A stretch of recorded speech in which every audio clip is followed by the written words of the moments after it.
जय हिंद दोस्तों। जैसा कि मैंने आपको पिछली वीडियो में कंकाल तंत्र का जो अपना चैप्टर चल रहा था उसको बहुत बेहतरीन तरीके से हम समझने का काम कर रहे थे। उसके बाद हम जो कंकाल तंत्र का जब मैंने पढ़ा दिया था आपको, ये वीडियो आपने देखी होगी कंकाल तंत्र की, इसका जो पार्ट दूसरा आपको यहाँ पर देखने को मिलता है। मैं आपको बता रहा हूँ चीज़ें बहुत बेहतरीन तरीके से चल रही हैं। अपने जितने भी मित्र या दोस्त चाहने वाले हैं उनको सभी को वीडियो शेयर करने का काम आपको करना पड़ेगा। क्यों करना पड़ेगा? इसका आपको बहुत बड़ा बेनिफिट मिल सकता है। मैं आपको बता सकता हूँ किस प्रकार। ऐसे कि आप वो वीडियो ये वीडियो जो आप देख रहे हैं, यही वीडियो अगर वो देखेंगे तो आप एक दूसरे से वही क्वेश्चन को करने का काम करेंगे, जिससे कि आपको बहुत बेहतरीन तरीके से चीज़ें जल्दी याद होंगी और डिस्कशन करने का आप भूलेंगे नहीं। तो टॉपिक की ओर चलते हैं। कौन सा टॉपिक अपना? तो कंकाल तंत्र जो चल रहा था उसके आगे की बात करने का काम करते हैं। तो कंकाल तंत्र के बाद अपना जो चल रहा था अनुबंधीय उपांगीय। अनुबंधीय उपांगीय जब हम पढ़ने का काम करेंगे तो जो अनुबंधीय उपांगीय होता है यह शरीर में सबसे सीधा, समझिए थोड़ा सा, यह शरीर को सबसे सीधा रखने तथा गति प्रदान करने में सहायता करता है।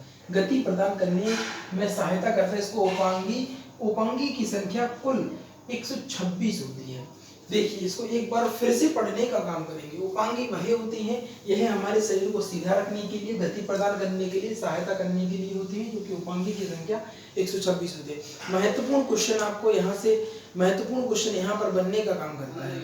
आपको बता दें कि जो क्वेश्चन बनता है वो इस प्रकार बनता है कि अनुबंधीय बताइए, अनुबंधीय हड्डियों की संख्या कितनी होती है? तो आपका आंसर कहीं ना कहीं आंसर होने का जो काम कर रहा होता है वो 126 होने का काम कर रहा होता है। इसके बाद हम आगे इसके बारे में थोड़ा सा आपको समझाने का काम करेंगे कि अनुबंधीय हड्डियां जो होती हैं वह कौन सी हड्डियां होती हैं। तो आपको बता दें, जो अनुबंधीय हड्डियां होती हैं वह आपको स्थिरता प्रदान करने के लिए और गति प्रदान करने के लिए महत्वपूर्ण काम निभाती है। जैसे कि आपको बता दें, जांघ की हड्डी, पैर की हड्डी, इस प्रकार की जो हड्डियां होती हैं बहुत महत्वपूर्ण होती हैं और कहीं ना कहीं ये आपको गति प्रदान करती हैं और स्थिरता प्रदान दोनों का काम करती हैं। इनको क्या कहलाते हैं? अनुबंधीय कहते हैं। क्या कहते हैं? अनुबंधीय कहते हैं। इसके बाद हम आगे जब बात करेंगे तो अक्षीय क्या होता है? अक्षीय होता है, यह शरीर के बीचों बीच होती है, यह शरीर के अंदर कोमल अंगों की रक्षा प्रदान करने का काम करती है। इनकी संख्या 80 होती है। महत्वपूर्ण क्वेश्चन एग्जामिनर जब बन जाता है आपका, जब एग्जामिनर कहता है कि बताइए अनुबंधीय उपांगीय होती है, इसमें हड्डियों की संख्या कितनी होती है, तो आपका कहीं ना कहीं जो आंसर बन रहा होता है वो 126 होता है।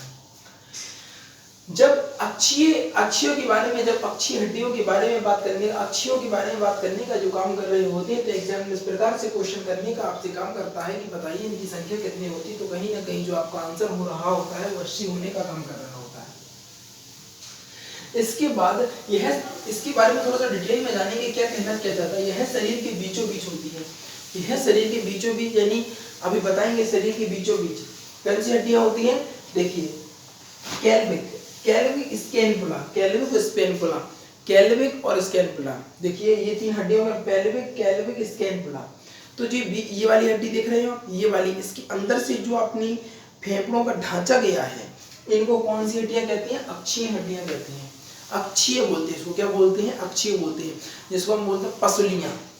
एग्जाम्पल आपकी भाषा में बात करने का काम कर रहे होंगे हम, तो उसका नाम होगा पसलियां। पसलियों की बात कर रहे हैं। तो जो अक्षी होती है शरीर के बीचों बीच होती है, शरीर के अंदर कोमल अंगों की रक्षा करने का काम करती है। जो कोमल अंग आपके पता होगा, कोमल अंग कौन से होते हैं? फेफड़े हो गए, एक बहुत कोमल अंग होने का काम करता है कहीं ना कहीं। इस प्रकार किडनी वगैरह हो गई, इन सभी चीजों, इन सभी अंगों की रक्षा करने का जो काम करता है वो क्या कहलाता है? यह बीचों बीच होती है। मैं आपको बता रहा हूँ, यह बीचों बीच होती है। यानी ये वाली हड्डी यहाँ से, इस गली से, इस देख सकते हैं हम लोग थोड़ा सा, यहाँ से एक हड्डी जाएगी यहाँ तक, जहाँ पर अपनी पसलियाँ इस टाइप से पसलियाँ निकलने का काम करती हैं। मैं आपको बहुत बेहतरीन समझाने का प्रयास कर रहा हूँ, आप लोग थोड़ा सा समझने का काम करेंगे। तो आपको पता होगा जो अक्षीय होती है, अक्षीय हड्डियों की संख्या 80 होती है और इनकी जो बीच, यह क्या होगी? बीचों बीच होती है, यह कोमल अंगों की रक्षा करने का काम करती है। इसके बाद बात करेंगे हम हड्डियों के बारे में, विभिन्न तत्वों के महत्वपूर्ण क्वेश्चन लिखेंगे, इसको वेरी वेरी इंपॉर्टेंट लिखने का काम करेंगे। तो जो हड्डियां होती है, गर्दन की हड्डियों की संख्या 7 होती है। महत्वपूर्ण क्वेश्चन जब बन जाता है, एग्जामिनर जब आपसे पूछता है कि बताइए गर्दन में हड्डियों की संख्या कितनी होती है, तो आपको बताना होता है, मैं इसको हाईलाइट करने का काम कर रहा हूँ कि बताइए, एग्जामिनर पूछेगा आपसे बताइए कि गर्दन की हड्डियों की संख्या कितनी होती है, तो कहीं ना कहीं आपको पता होना चाहिए कि हमारे सर जी ने हमें बताने का काम किया था कि जो गर्दन की हड्डियां होती हैं वो 7 होती हैं। कितनी होती है भैया जी? 7 होती है। कान में हड्डियों की संख्या 6 होती है। कहना सर 6 किस प्रकार होती है, आप बताने का काम करिएगा। तो हम इस प्रकार बताने का काम करेंगे आपको।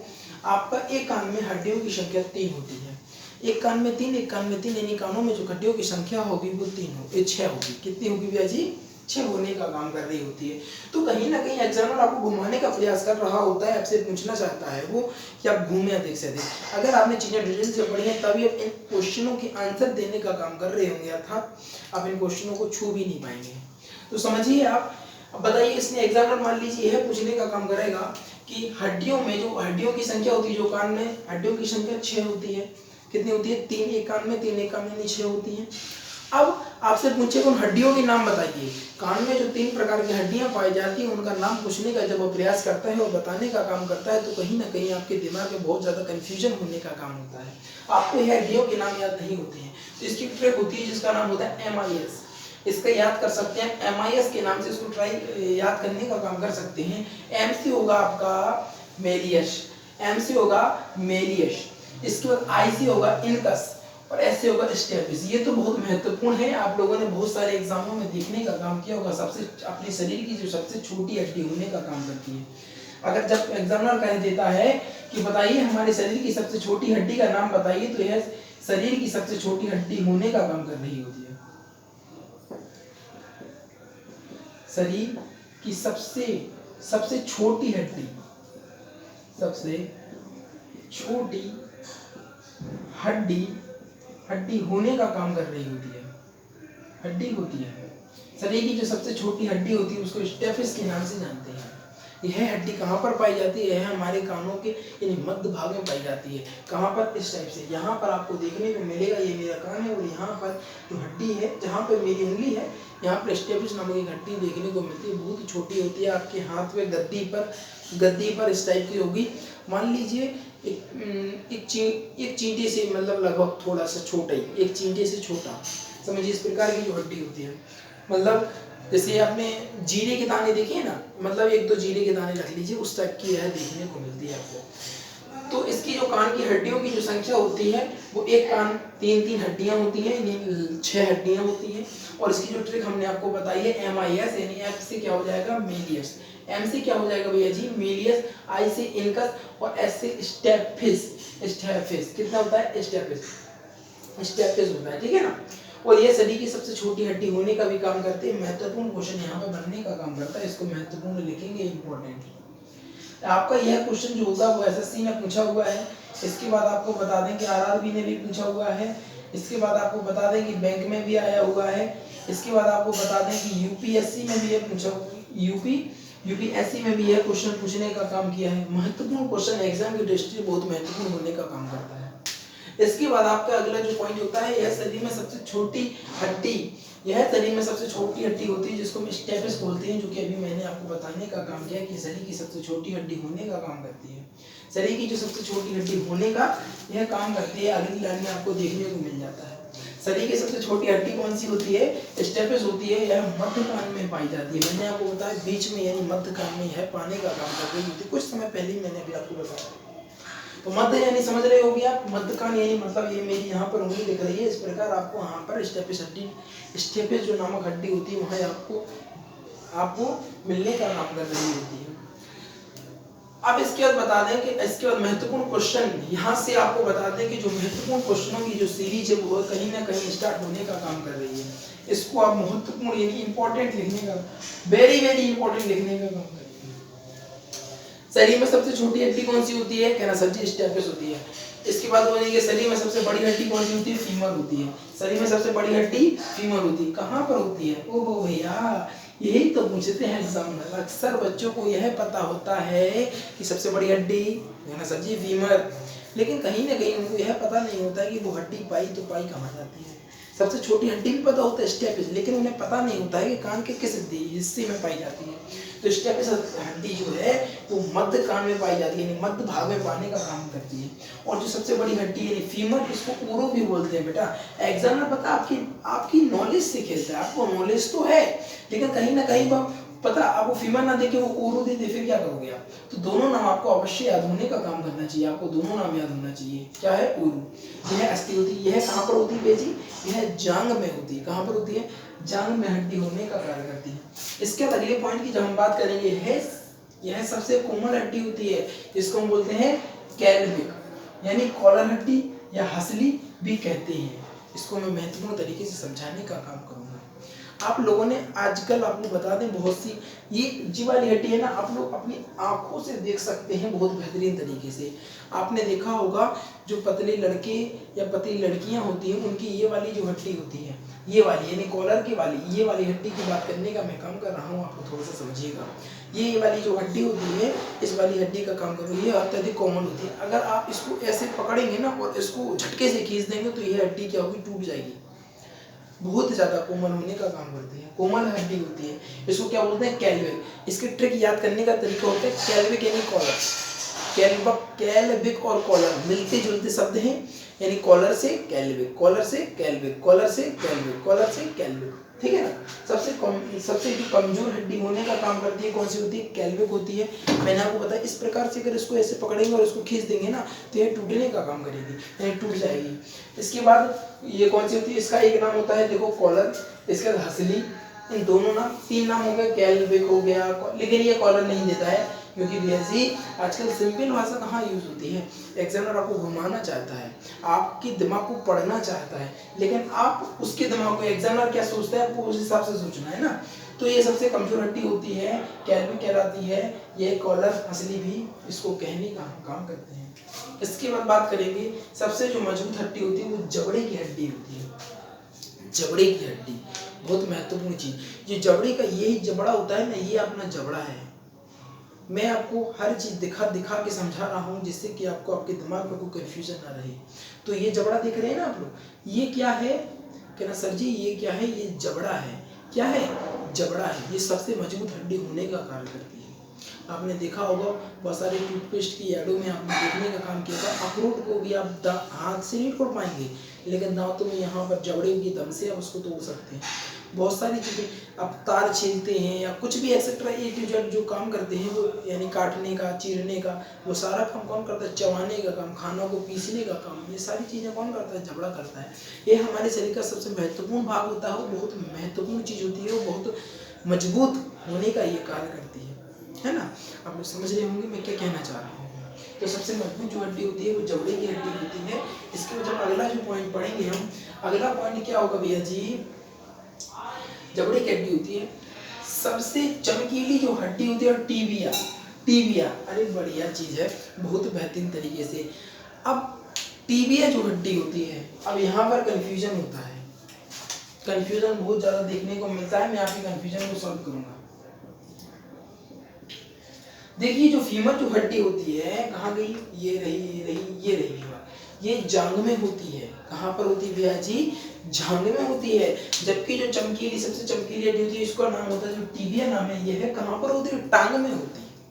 क्या सर जी जांग में और टांग में किस प्रकार? मतलब अब मान लीजिए आपके सामने एक एग्जांपल रख दिया जाए कि बताइए सबसे चमकीली हड्डी कहाँ पर पाई जाती है, एक ऑप्शन में रख दिया जाए, आपके पास जांग में रख दिया जाए, पैर रख दिया जाए और इस पर टांग रख दी जाए, इनमें से लिख दिया जाए कोई नहीं, तो आपके पास क्या ऑप्शन होगा? आपके दिमाग में कहीं ना कहीं चीजें जा रही होंगी और समझने का काम कर रहे होंगे कि सर ने तो मुझे ये चीजें पढ़ाई हैं लेकिन मैं कहीं ना कहीं इसको कैच नहीं कर पा रहा हूँ। तो मैं आपको बता दूं जो फीमर हड्डी होती है वो जांग में होती है। फीमर जो हड्डी होती है भैया जी वो कहाँ पर होती है? जांग में होने का कार्य करती है। इसके बाद जो टीबिया नामक हड्डी होती है सबसे चमकीली हड्डी होने का कार्य करती है। जो टीबिया हड्डी होती है सबसे चमकीली हड्डी होने का कार्य करती है। यही कहाँ पर होती है भैया जी? टांग में होती है। जांग के नीचे होती है टांग और टांग के ऊपर होती है जांग। दोनों चीजों में डिफरेंट भी है जी, मिक्स मत करिएगा। पहले तो इसका ऑप्शन, अगर हाँ ऐसा कभी आ जाता है कि उसमें ऑप्शन ही नहीं है, मान लीजिए उसमें जांग नहीं है ऑप्शन और मान लीजिए उसमें टांग नहीं है ऑप्शन और उसमें ऑप्शन है पैर, तो उसका ऑप्शन हम पैर लगाने का कार्य करेंगे। अगर लेकिन उसमें ऐसा, अगर हम उसमें लगा दें कि टांग भी ऑप्शन दे दिया, उन्हें जांग भी ऑप्शन दे दिया, पैर भी ऑप्शन दे दिया, तो कहीं ना कहीं उसका आंसर जो होगा वो टांग होने का कार्य कर रहा होगा। मैं सोच रहा हूँ आप लोगों को बहुत बेहतरीन तरीके से चीजें समझ में आ रही होंगी। इसके बाद बात करेंगे पैर की हड्डी। अगला पॉइंट जो अपना है, जो पैर की हड्डी होती है खोखली हड्डी होने का कार्य करती है। खोखली हड्डी किस प्रकार में आपको बता दें, जितनी भी आप चीजें बड़ी लेंगे जैसी जैसी चीज़ें बड़ी होती जाएंगी, मान लीजिए आपने एक अरे बहुत बढ़िया से एग्जाम्पल इसका आपको आपके सामने देखने को मिलता है। जैसे कि आपने देखा होगा पीओपी की आजकल मूर्तियां आने का कार्य करती हैं। जितनी बड़ी मूर्ति होगी क्या वह अंदर से पूरी भरी होती है, लेकिन कहना सर जी ऐसा तो नहीं है, वो अंदर से खोखली होती है। तो इसी प्रकार अगर कोई जो हड्डी होगी, अगर वो उसका साइज बड़ा होगा तो ऑब्वियसली वही चीज़ क्या होगी, अंदर से खोखली होने का कार्य करेगी। एग्जाम्पल के तौर पर बता दें, गणेश उत्सव में आपने बहुत सारी मूर्तियां देखने का कार्य किया होगा। तो जो मूर्तियां होती हैं, जो पीओपी की बनी होती हैं, पीओपी की बनी होती हैं, वह मूर्तियां अंदर से खाली होने का कार्य करती हैं। इसी प्रकार क्योंकि वह मूर्तियां जो होती हैं वो साइज में कहीं ना कहीं बड़ा होने का कार्य कर रही होती हैं, वो बड़ी से बड़ी मूर्तियां पीओपी से निर्माण कर सकते हैं। इसी प्रकार अब हम हड्डियों के बारे में बात करने का जब काम करेंगे, तो जो हड्डियां होती हैं, देखिए सबसे यहाँ पे लिखा है जो पैर की जो हड्डी होती है, क्या होती है, जो पैर की हड्डी होती है वो अत्यधिक मोटी होने का कार्य करती है। अगर वो मोटी होने का जब कार्य करेगी तो अंदर से ऑब्वियसली क्या होगी, वो खोखली होने का भी कार्य करेगी, ठीक है ना, ठोस नहीं रहेगी। अच्छा ऐसे में क्या हो जाता है, अगर मान लीजिए खुदा ना खास्ता ही मान लीजिए ऐसा होगा कि आप एक अवतरित इंसान रहे और आपका जो पैर की जो हड्डी है पूरी तरीके से भरी हुई है, यानी खोखली नहीं है, तो आपको पता है इससे क्या होगा, आप अपना पैर को चल नहीं पाएंगे, आप उसमें जो वजन है वो कहीं ना कहीं बढ़ जाने का कार्य करेगा। आप उससे चलना फिरना यानी विकलांग के समान आपकी स्थिति होने का कार्य हो। इसी कारण वहाँ पर जो हड्डी होती है वो क्या होती है, खोखली होने का कार्य करती है। आगे बात करेंगे हम जो पटेला जो होता है, इसके बारे में हम थोड़ा सा अभी आपको डिस्कशन करने का काम करेंगे, बहुत बेहतर तरीके से समझाएंगे कि क्या होता है। जो पटेला होता है, जो पटेला होता है सिस्टमाइड बोन भी सिस्टमाइड बोन का बना होता है। बोन, ये इंपॉर्टेंट क्वेश्चन डालने का काम करेंगे। पता है एग्जाम में उल्टे सीधे जो शब्द होते हैं ना, उन्हीं को लेके चलता है, उन्हीं से क्वेश्चन बनाने का कार्य करता है। जो पटेला जो हड्डी होती है, जो किससे होती है, सिस्माइड बोन का बना होता है, सिस्माइड बोन का बना होता है। कौन सी हड्डी, पटेला हड्डी सिस्माइड बोन का बना होता है। कहना सर जी एक बार और बता दीजिए, तो मैं आपको बताऊंगा कि जो पटेला हड्डी होती है वो सिस्माइड बोन की बनी होती है। इसका अगला पॉइंट के बारे में बात करेंगे। जब हम बैठते हैं तो ईशियम नामक हड्डी पर जोड़ पड़ता है। ईशियम जो कि पेल्विक का भाग होता है, पेल्विक का भाग होता है, ईशियम नाम, समझिए इसको, बहुत महत्वपूर्ण इंपॉर्टेंट आने का काम करेंगे भैया जी। हर क्वेश्चन इंपॉर्टेंट है, आपकी एग्जाम की दृष्टि से कहीं ना कहीं बहुत महत्वपूर्ण चीजें चल रही हैं आपके पास। आप समझिए कि जो पटेला जो हड्डी होती है, समझिए थोड़ा, जो पटेला जो हड्डी होती है सिस्माइड बॉन्ड की बनने का कार्य करती है, सिस्माइड बॉन्ड का बनने का कार्य करती है। इसके बाद सिस्माइड नहीं, ईशियम नामक हड्डी पर जोड़ पड़ता है। जिसमें पटेला जो हड्डी होती है सिस्माइड बॉन्ड की बनी होती है। इसके बाद बात करेंगे, जब हम बैठते हैं तो ईशियम नामक हड्डी पर जोड़ पड़ता है, जो कि पेल्विक का एक भाग होता है। पेल्विक बहुत बता दें आपको, जिस व्यक्ति का अगर पेल्विक टूट जाता है ना तो वह जिंदा नहीं ले सकता। और कहना सर जी पेल्विक क्या होता है, जब हम सांस लेते हैं, समझिए मान लीजिए एक गुब्बारा है, गुब्बारे को आपने फुलाया है, फुलाने के बाद उसमें एक मान लीजिए बंद करने के बाद उसकी गैस को, और उसमें से आपने एक छेद किया है, छेद को आप जो छेद से तेजी से हवा कब निकाल पाएंगे, जब उस पर उसको उस गुब्बारे को दबाएंगे। अब उससे क्या होगा, जो क्या है, जो हवा है वो अत्यधिक स्पीड से निकलेगी। इसी प्रकार हम मान लीजिए हमने, सुनिए आप थोड़ा सा देखिए मुझे, मैंने ये सांस ली, सांस लेने के बाद अब अंदर से जब तक कोई प्रेशर डालेगा नहीं तो बाहर कैसे निकलेगी सांस। तो जो अंदर से प्रेशर यानी अंदर से पंप, अंदर से प्रेशर डालने का जो काम करता है वो कौन सी हड्डी कहलाती है, पेल्विक हड्डी कहलाती है। और ये यहाँ पर पाई जाती है, यानी आपके चेस्ट के नीचे, पेट के ऊपर, इस प्रकार यह काम करती है। समझ रहे होंगे आप लोग चीजें, मैं आशा करता हूँ आपको चीजें समझ में आ रही होंगी। जो फेफड़े होते हैं, फेफड़े के जस्ट नीचे, ये मेरे फेफड़े के जस्ट नीचे आपको पेल्विक हड्डी देखने को मिलती है। ये मांस से ढकी होती है, इस प्रकार हम आपको समझ में नहीं आएगा, बट ये फेफड़े के जस्ट नीचे ही होती है। आपने जब देखा होगा इस प्रकार का जो चित्र कंकाल का जब बनता है ना, तो इस प्रकार की हड्डियां निकाली जाती है। इसके ऊपर से ये मान लीजिए आपकी हड्डियां निकली है और एक्स्ट्रा से है, ये ऐसे इस प्रकार का जो ढांचा बना होता है हड्डियों का, यहाँ पर एक हड्डी पाई जाती है ना। इस प्रकार में ये जो हड्डी है ना, इसी को पेल्विक हड्डी बोलते हैं। और इसके ऊपर आप समझ रहे होंगे ये पेल्विक अपना कॉलर वाली हड्डी हो गई, जो मैंने आपको बताई सबसे कमजोर हड्डी होने का काम करती है। कि फिर आपका जो सिर हो गया, फिर यहाँ से आपका जो पेट हो गया, इस प्रकार की चीजें आपको देखने को मिलती हैं, ठीक है ना। तो आपको यह समझ में आ गया होगा कि जो पेल्विक हड्डी जो भाग होता है यह कहीं ना कहीं आपको सांस छोड़ने में मदद करता है। किसमें मदद करता है भैया जी? सांस छोड़ने में मदद करता है ना। और ये आपको बता दिए मैंने कहाँ पर पाई जाती है, और ये हमारे बैठने उठने और क्या बोलते हैं आपका बैठने उठने में बहुत सहायता करता है ना। और जिससे कि बहुत सहायता करता है, जिस पर ज़्यादा सहायता होगी उस पर वजन भी ज़्यादा पड़ेगा ना, तो उस पर जोर भी ज़्यादा पड़ता है। पेल्विक भाग कहलाता है। पेल्विक का एक भाग होता है, कौन सी हड्डी होती है? ईसीएम। ये पेल्विक का एक भाग होता है, पेल्विक में ही होती है। जब हम पॉइंट, इसके बाद अगला जो पॉइंट होगा, जहां हम मांसपेशियां तथा अस्थियां मिलती हैं, बहुत बहुत इंपॉर्टेंट, जहां मांसपेशियां तथा अस्थियां मिलने का कार्य करती हैं उसको टेंडन कहते हैं। क्या कहते हैं भैया जी? कहना सर जी महत्वपूर्ण क्वेश्चन आ गया है ये तो हमारे एग्जाम में भी आया हुआ है।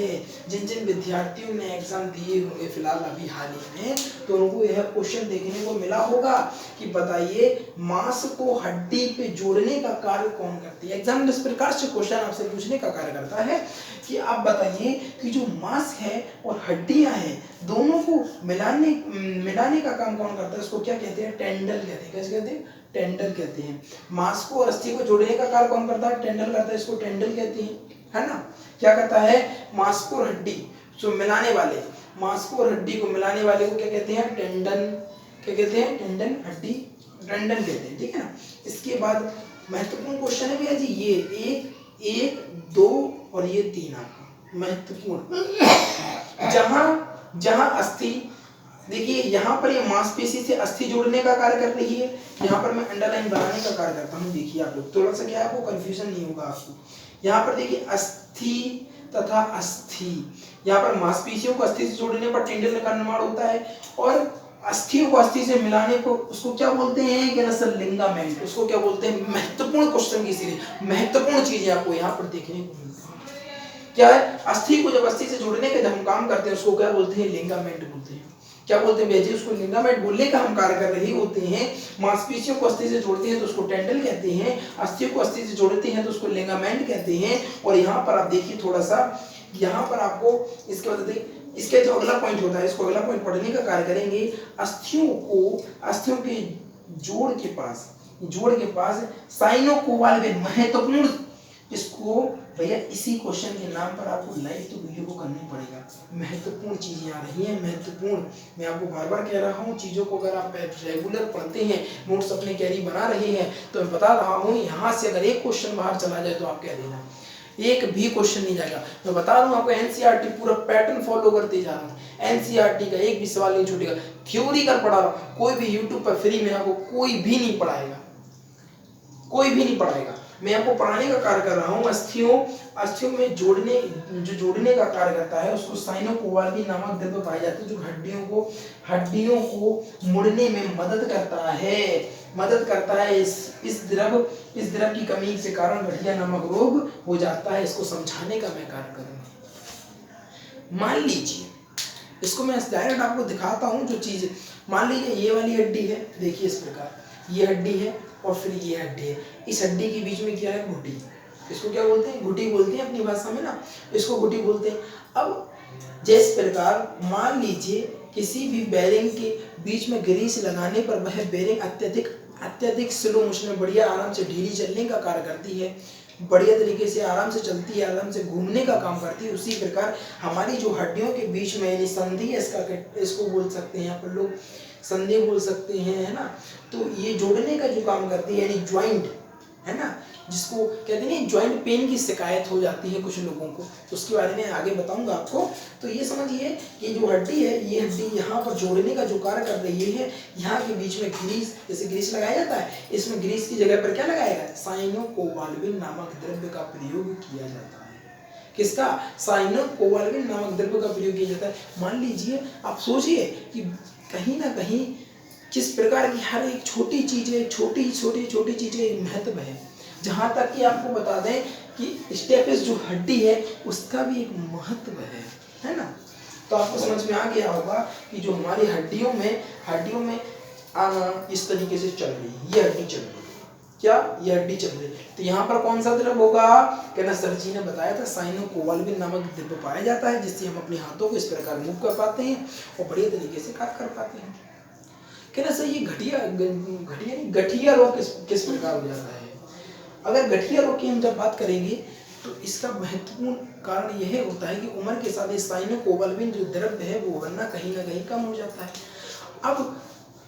अब उसमें द्रव्य कम हो गया है तो इसमें क्या होगी भैया जी, कि ना सर जी घिसावट होगी इसमें, और जब वो हड्डी से छूती है तो हमें क्या होती है, ज्वाइंट पेन की शिकायत होने का कारण होती है। यह जो वीडियो बन रही है यह पढ़ने वाले बच्चों के लिए तो महत्वपूर्ण है ही, इसके अलावा ये नॉलेज वाली वीडियो भी है। उन लोगों को भी शेयर कीजिए कहीं ना कहीं जो इस रोग से पीड़ित है, उन्हें पता तो चलना चाहिए कि हम किस रोग से पीड़ित हैं और किस कारण ये हमारे साथ हो रहा है ना।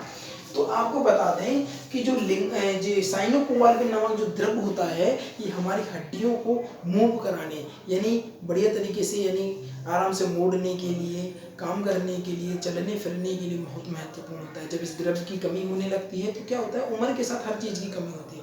आपने सुना होगा कि हड्डियां भी घुलने लगती हैं, हड्डियां भी कमज़ोर होने लगती हैं, उनमें कैल्शियम की मात्रा कम होने लगती है। इसी प्रकार साइनोकोबाल्बिन जो द्रव्य है वो कहीं ना कहीं कम बनने लगता है, जिससे कि हमें ज्वाइंट पेन यानी गठिया रोग की शिकायत हमें देखने को मिलती है। कहना सर जी हमारे जोड़ों में हम लोग तो अभी फिर भी बूढ़े भी नहीं हुए, फिर भी हमारे पैरों में कहीं ना कहीं दर्द की शिकायत रहती है।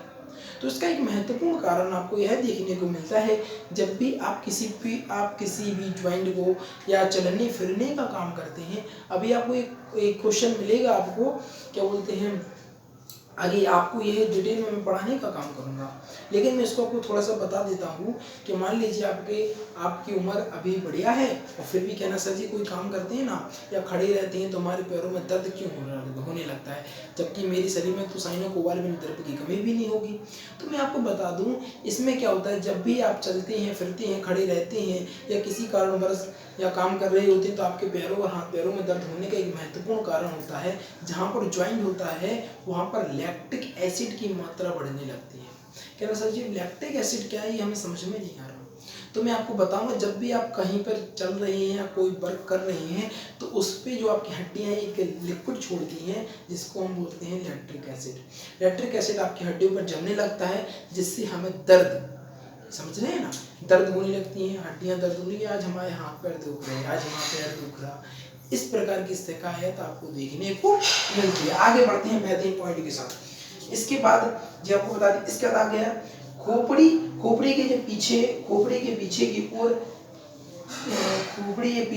एक खाली खोखली जगह होती है, जिसको हम फोरमिन मैग्नम कहते हैं। फोरमिन मैग्नम इंपॉर्टेंट लिखेंगे भैया जी, इसको हाईलाइट में कर देता हूँ। फोरमिन मैग्नम कहेंगे, फोरमिन मैग्नम। कहना सर जी ये कहाँ पर होती, तो हमारी समझिए ये हमारा सिर है, सिर के बाद वो नाना पार्टिकल नहीं कहता है, यहाँ पर छोटी बुद्धि होती है। एक्चुअली में क्या होता है, यहाँ पर अगर आपको कहीं ज़्यादा मात्रा में अगर चोट लग जाती है तो आपकी मृत्यु भी हो सकती है। आप एक बहुत महत्वपूर्ण उदाहरण आपने अपने जीवन में देखा होगा, किसी व्यक्ति ने अगर आपको यहाँ पर बहुत तरीके से मारा है तो कहीं ना कहीं आंखों में चिंगारी और आपको चक्कर आने का कार्य करता है, क्योंकि जो इधर वाला जो भाग होता है यहाँ पर कोई भी सपोर्ट नहीं होता है, यहाँ का जो भाग होता है वो खोखला होता है। यहाँ पर कोई कवर यानी कोई, आपको बता दें कि कोई भी क्या होते कवर नहीं होता है यहाँ पर कि आपको मजबूती दे, आपके ऊपर काम करे, वो क्या ना कि सपोर्ट वो यानी लग रही है उस चीज को झेल सके, यहाँ पर ऐसा कुछ नहीं होता, खोखला होता है। इसको क्या बोलते हैं, जिसे हम फेरमिन मैग्नम कहते हैं। यदि किसी व्यक्ति को जोर से यहाँ पर इस जगह पर मार दिया जाता है तो उसकी मृत्यु तत्काल उस टाइम हाल ही हो जाएगी। बिल्कुल सांप का काटा बच सकता है पर इसका जो यहाँ पर लग जाए ना तो यहाँ पर कतई नहीं बच सकता, कोई चांस ही नहीं रहता। समझ रहे होंगे आप चीज़ों को, मैं आशा करता हूँ आप लोगों से, ठीक है ना। तो ये एक खोखला भाग होता है, जो खोखला यानी खाली भाग होता है, इसको क्या बोलते हैं, फेरेनम मैग्नम कहते हैं। अब यहाँ से आपको देखेंगे बहुत महत्वपूर्ण इंपॉर्टेंट चीजें, एग्जामिनर जो पूछता है आपसे इंपॉर्टेंट, इसको वेरी वेरी इंपॉर्टेंट लिखने का कार्य करेंगे हम कहीं ना कहीं। समझिए हाथ में जो हड्डियां होती हैं कहीं ना कहीं पूछ लेता है एग्जामिनर की, बताइए जो हाथ में हड्डियां होती हैं हड्डियों के नाम बताइए। तो क्या आता है, ह्यूमरस। समझिए ये वाली जो हड्डी होती है इस यहाँ से यहाँ तक की हड्डी को क्या बोलते हैं, ह्यूमरस। इसके बाद ये हड्डी होती है, इसको बोलते हैं ह्यूमरस रेडियन। इसको क्या बोलते हैं? रेडियन। ह्यूमरस रेडियन, इसको बोलते हैं अल्ना। Humerus radian ulna. इसके बाद बोलते हैं इसको कार्पल। ये वाली जगह जो हो गई इसको बोलते हैं कार्पल। समझ रहे हो कि? और ये गद्दी दिख रही है ना, ये यहाँ पर देखिए, ये गद्दी दिख रही है, इसको बोलेंगे मेटाकार्पल और इसको बोलेंगे फ्लेंजिंग। मैं आपको एक बार और समझाने का काम करूंगा। Humerus radian ulna carpal metacarpal phalanges. क्या? Humerus radian ulna carpal metacarpal phalanges. Examiner कहीं ना कहीं ये बात होती है कि एग्जामिनर इस तरीके से आपसे प्रश्न पूछने का कार्य करता है कि बताइए ह्यूमरस में कितनी हड्डियां होती हैं। तो जो ह्यूमरस की जो हड्डी होती है कहीं ना कहीं एक होने का कार्य करती है। ह्यूमरस हो गई यहाँ पर। ह्यूमरस रेडियन की हड्डियों की संख्या एक हो गई, radian. Humerus radian ulna, ulna की जो हड्डी हो गई उसकी संख्या एक हो गई।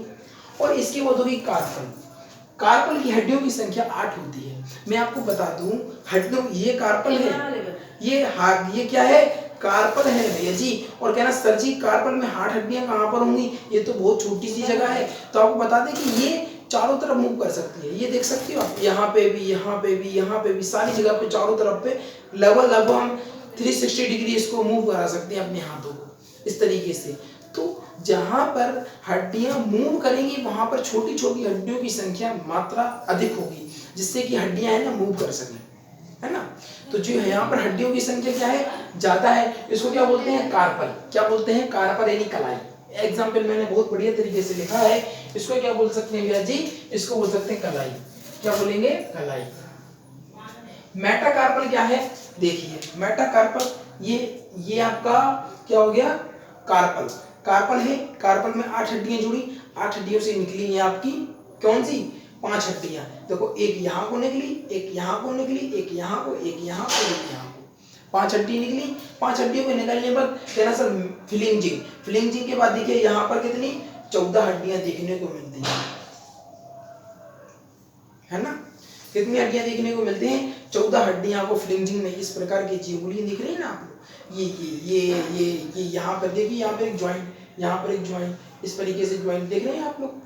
आपको चीजें समझ में आ रही होंगी, मैं ऐसा कर रहा हूँ, ऐसा, ठीक है ना। तो ये फ्लेंजिंग हो गया। तो क्या है देखिए, 14, 5, 8, 1, 1, अरे इन सब हड्डियों को जोड़ेंगे तो कहीं ना कहीं ये 30 हड्डियां होने का काम कर रही होंगी। एग्जामिनर आपसे इस प्रकार क्वेश्चन पूछता है कि बताइए हाथों में हड्डियों की संख्या कितनी होती है। तो वहां पर आपको ऑप्शन में 30 भी देखने को मिल सकता है और 60 भी देखने को मिल सकता है। अगर उसमें बोले कि हाथों की संख्या, तो उसका आंसर कहीं ना कहीं 60 होने का कार्य कर रहा होता है। और बोले एक हाथ की संख्या, एक हाथ में हड्डियों की संख्या, तो 30 होने का काम कर रहा है। कितनी होती है? एक हाथ में 30 हड्डियां होती हैं, दोनों हाथों में 30 और 30 60 होती हड्डियां होने का काम करेंगी। इसके बाद आपका जो हाथों का मटेरियल है वो समझाने का काम किया और यहाँ पर ये खत्म हुआ आपका हाथ। यहाँ पर हो गया पैर चालू। पैर चालू में देखिए, पैर जो है आपके, इसमें देखो